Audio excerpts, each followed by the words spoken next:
Wel, diolch o galon i chi am ymuno efo ni yn y gweithdy digidol yma.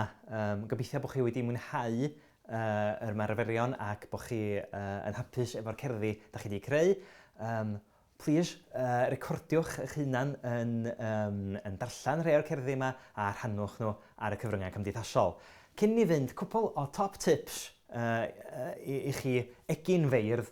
Beth pwysig, dwi'n meddwl, ysgrifennwch o'ch profiad. Sa'n rhaid i chi sgwennu am bethau sydd sy'n digwydd yn bell i ffwrdd, neu does gennych chi ddim profiad ohono fo.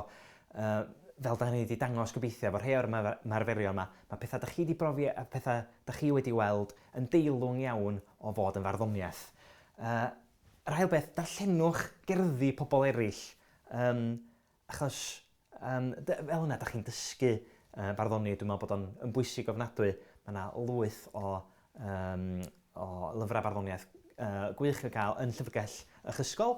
A darllenwch y cerddi'n uchel, ynde? Achos i'w glwad mae barddoniaeth yn da.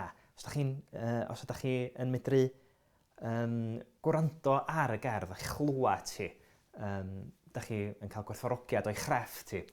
Ac yn ola, bwysicach na ddim byd arall, mwynhewch.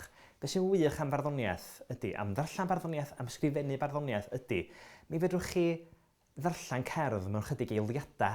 Da chi'n mynd i fedru gwneud hynna fel nofal neu ffilm.